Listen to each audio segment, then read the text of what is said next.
Le FC Barcelone s'est réveillé ce jeudi matin avec une gueule de bois sportif difficile à digérer. Battu la veille au Camp Nou par le Paris Saint-Germain, le club catalan voit s'abattre une vague de critiques dans la presse espagnole. Au-delà du simple revers, c'est la manière et le contexte qui suscitent les plus vives réactions. Beaucoup attendaient que le Barça profite d'un PSG décimé pour frapper un grand coup sur la scène européenne. Finalement, c'est tout l'inverse qui s'est produit. La rencontre avait pourtant des allures d'opportunité en or pour Barcelone. Face à une équipe parisienne privée de plusieurs titulaires majeurs, un effectif largement amoindri que Luis Enrique devait recomposer, les Catalans semblaient avoir toutes les cartes en main pour s'imposer. D'autant que la dynamique en Liga, marquée par une série de résultats positifs, renforçait l'idée que le Barça abordait ce choc européen en position de favori. Mais dès le coup d'envoi, le PSG a montré qu'il n'était pas venu en victime. Avec un plan de jeu clair, une discipline tactique exemplaire et une intensité qui n'a pas failli au fil des minutes, les Parisiens ont peu à peu pris la mesure de leur adversaire. Après une première période équilibrée, la seconde a tourné en faveur des hommes de Luis Enrique, capables de renverser le cours du match avec autorité. Le score final, 2-1, reflète non seulement leur supériorité sur le terrain, mais aussi leur état d'esprit combatif. Du côté de Barcelone, les médias n'ont pas tardé à dresser un constat sévère.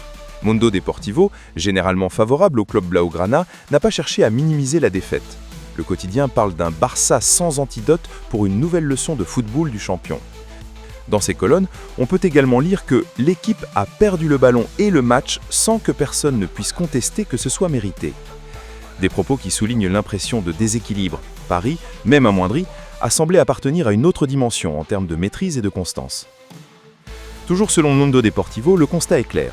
Le PSG a montré qu'il avait quelque chose de plus en ce moment. Il est temps pour le Barça de se hisser à ce niveau. Une analyse qui met en évidence le fossé grandissant entre le champion en titre et un FC Barcelone encore en quête de stabilité et d'identité. Le journal Sport, autre grand média catalan, adopte une ligne similaire. Selon lui, le champion punit un Barça crevé dans une fin de match cruelle. Derrière cette formule, on devine une certaine résignation. Malgré les efforts, Barcelone n'a pas su rivaliser sur la durée. La fatigue, mentale autant que physique, semble avoir joué un rôle majeur dans la déconvenue finale.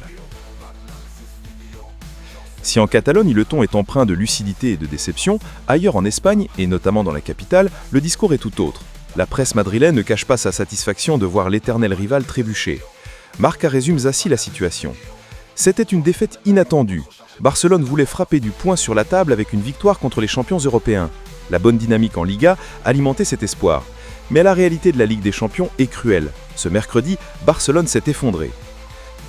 Ce constat met en lumière une idée largement partagée dans les colonnes madrilènes. Le Barça avait surestimé ses forces et sous-estimé son adversaire. Marca ajoute même une réflexion intrigante. La question est de savoir ce qui se serait passé si Luis Enrique avait eu à disposition ses meilleurs joueurs, parce qu'il n'avait pas son trident offensif, dont Dembélé. Une manière de rappeler que le PSG a réussi cet exploit sans disposer de toutes ses armes habituelles, renforçant encore la portée de sa victoire. Au-delà de la défaite collective, certains joueurs ont été pointés du doigt.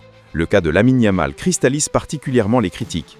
Le jeune prodige présenté comme un des grands espoirs du football mondial a vécu une soirée en deux temps. Brillant en début de match, multipliant les prises de balles et les passes incisives, il a ensuite totalement disparu après la pause, incapable de peser dans les moments décisifs. La radio madrilène, Marca, n'y est pas allée par quatre chemins. Aussi bon soit-il, il n'a pas gagné le Ballon d'Or ni la Ligue des Champions. Il ne faut pas qu'il pense être la star qu'il n'est pas encore. Le ton est volontairement provocateur, visant à remettre le joueur à sa place. Sur les réseaux sociaux du média, les remarques sont encore plus acerbes. Il n'a pas autant d'importance qu'on ne le croit et il n'arrive pas à faire la différence dans son registre préféré, le 1 contre 1, très discret en seconde période. Le journal AS adopte une analyse un peu plus nuancée, mais tout aussi critique. Selon lui, après une excellente première période où il distribuait les passes comme s'il n'y avait pas de lendemain, Yamal s'est estompé. En seconde période, son jeu est devenu haldroid et sans idée. Le quotidien souligne que le joueur doit encore progresser sur de nombreux aspects s'il veut un jour prétendre à la plus haute distinction individuelle. En définitive, cette défaite a valeur de piqûre de rappel pour Barcelone. Elle démontre que, malgré les progrès enregistrés en Liga, le club reste fragile au plus haut niveau européen. Face à une équipe parisienne pourtant privée de plusieurs cadres majeurs, le Barça n'a pas su imposer son jeu ni exploiter ses temps forts. L'impression laissée est celle d'une formation en reconstruction encore trop inconsistante pour rivaliser avec l'élite de le continent. Pour Lamine Yamal, cette rencontre symbolise aussi la difficulté d'endosser le rôle de sauveur à seulement 17 ans.